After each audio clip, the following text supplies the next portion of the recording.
Assalamualaikum warahmatullahi wabarakatuh. Pada kesempatan kali ini, saya Miftah Hasanah akan memaparkan materi ilmu tafsir mengenai tafsir ayat-ayat ibadah. Baik, langsung saja kita menuju ke materi. Hidup adalah ibadah. Sebelum manusia dilahirkan di muka bumi ini, manusia telah membuat perjanjian dengan Allah yang telah menciptakan manusia, bahwa manusia akan hidup di muka bumi ini dan mengabdi kepadanya. Manusia bersedia memegang amanah sebagai khalifah di muka bumi ini, namun banyak manusia yang lupa akan ikrar tersebut dan berjalan jauh dari tuntunannya. Padahal Allah Subhanahu wa Ta'ala telah mengingatkan manusia dalam Al-Quran mengenai tujuan diciptakannya manusia, seperti pada Quran Surat Ad-Dariyat ayat 56. A'udzubillahi minasyaitonirrajim. Bismillahirrahmanirrahim. Wa ma khalaqtul jinna wal insa illa liya'budun. Yang artinya, aku tidak menciptakan jin dan manusia melainkan agar mereka beribadah kepadaku. Didahulukan kata jin daripada kata manusia, karena jin memanglah diciptakan Allah karena lebih dahulu daripada manusia. Sedangkan menurut Profesor Dr. Muhammad Quraish Shihab dalam tafsirnya Al-Misbah, beliau menafsirkan Quran Surat Ad-Dariyat ini yaitu sebagai berikut. Dan aku tidak menciptakan jin dan manusia untuk satu manfaat yang kembali pada diriku. Aku tidak menciptakan mereka melainkan agar tujuan atau kesudahan aktivitas mereka adalah beribadah kepadaku. Pada Quran Surat Ad-Dariyat ayat 56 ini, itu menggunakan bentuk persona kata pertama, yaitu aku. Karena memang penekanannya adalah beribadah kepadanya, yaitu kepada Allah semata. Maka redaksi yang digunakan itu berbentuk tunggal dan tertuju kepadanya semata, tanpa memberi kesan adanya keterlibatan selain Allah. Oke, selanjutnya yang akan kita bahas yaitu Quran Surat Toha ayat 14. Pada Quran Surat Toha ayat 14 ini itu menjelaskan mengenai tauhid rububiyah, yaitu maksudnya keyakinan bahwa Allah adalah satu-satunya yang berhak disembah. A'udzubillahi minasyaitonirrajim. Bismillahirrahmanirrahim. Innani anallahu la ilaha illa anna fa'buduni wa aqimis sholata lidzikri. La ilaha illa anna. Tidak ada Tuhan yang berhak dipuja, disembah dan diibadahi melainkan hanya kepada Allah semata. Pelajaran yang penting adalah mengenal Allah. Tanpanya di dunia ini itu tidak ada nilainya. Pada zaman dahulu, golongan musyrikin Mekah percaya kepada Allah, tapi mereka tidak beribadah kepada Allah saja. Mereka beribadah kepada selain Allah juga. Pemahaman mereka tentang Allah amatlah jauh dari yang sepatutnya. Begitu juga pada masyarakat sekarang ini pun. Ini semua adalah karena mereka tidak paham mengenai ilmu tauhid yang sepatutnya mereka pelajari. Fa'buduni. Oleh sebab itu, maka hendaklah kamu menyembahku saja.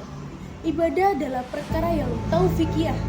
Artinya tidak ada suatu bentuk ibadah pun yang disyariatkan kecuali berdasarkan pada Al-Quran dan juga As-Sunnah. Apa yang tidak disyariatkan itu termasuk bid'ah mardudah, artinya bid'ah yang ditolak. Sebagaimana sabda Nabi Muhammad SAW, "Man ahdasa fi amrina hada malisa minhu fahuwa raddu." Barang siapa yang melakukan suatu amalan tidak atas perintah kami, maka ia ditolak.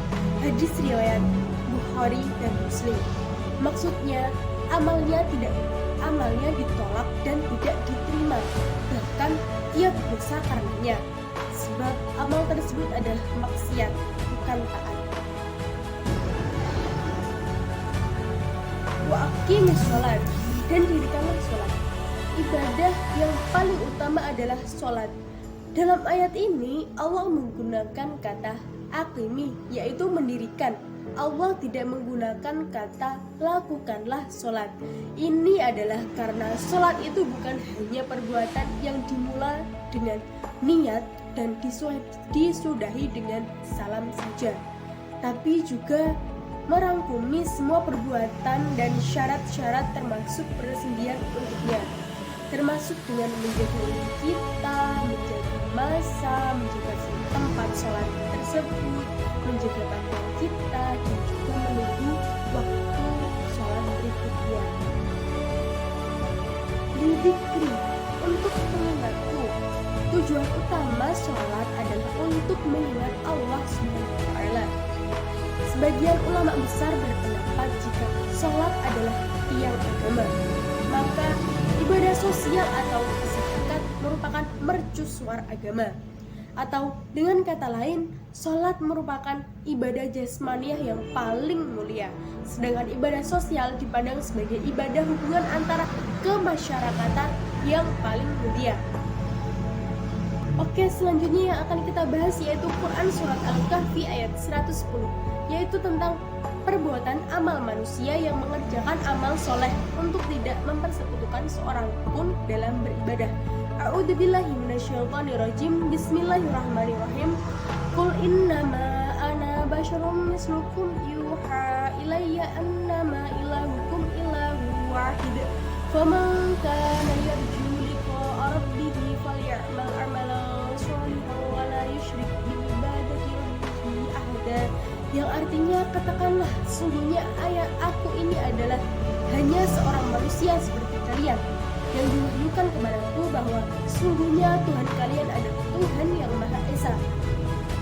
Barang siapa yang mengharapkan pengampunan kepada dengan Tuhannya, maka hendaklah ia mengerjakan amal yang soleh dan janganlah ia mempersekutukan seorang pun dalam beribadah kepada Tuhannya. Ibnu Katsir menerangkan dan mengerjakan amal yang semata-mata hanya karena Allah, tidak ada sekutu baginya. Demikianlah syarat utama dari amal yang diterima olehnya, yaitu ikhlas karena Allah dan sesuai dengan tuntunan syariat yang telah dijelaskan oleh Rasulullah SAW. Ibnu Abu Hatim meriwayatkan melalui hadis Ma'mar dari Abdul Karim Al-Jazari dari Tawus yang mengatakan bahwa ada seorang laki-laki yang bertanya kepada Rasulullah, "Wahai Rasulullah, sesungguhnya aku mengerjakan banyak amal perbuatan karena menginginkan pahala dari Allah SWT. Tapi aku suka juga bila amal perbuatanku itu dilihat oleh orang-orang." Maka Rasulullah SAW tidak menjawab sepatah kata pun kepadanya, hingga turunlah ayat ini, yaitu firman Allah SWT, "Barang siapa mengharapkan berjumpa dengan Allah, maka hendaklah ia mengerjakan amal yang soleh dan janganlah ia mempersekutukan seorang pun dalam beribadah kepada Tuhannya." Jadi apabila kita melaksanakan ibadah kepada Allah, kita harus melaksanakan dengan ikhlas tanpa mengharapkan dilihat oleh orang lain dan juga tanpa mengharapkan dipuji oleh orang lain. Oke, untuk kesimpulannya, pada hakikatnya ibadah yaitu agar manusia di muka bumi ini itu beribadah kepada Allah. Manusia diciptakan oleh Allah bukan sekedar untuk hidup di dunia ini kemudian mati tanpa pertanggungjawaban, tetapi manusia diciptakan oleh Allah itu untuk beribadah.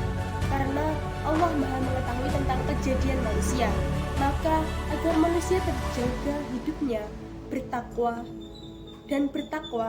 maka dari itu diberi kewajiban yaitu beribadah.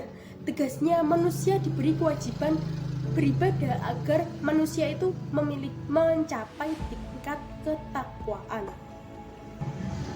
Baik, terima kasih telah menyimak pemaparan materi ilmu tafsir mengenai tafsir ayat-ayat ibadah.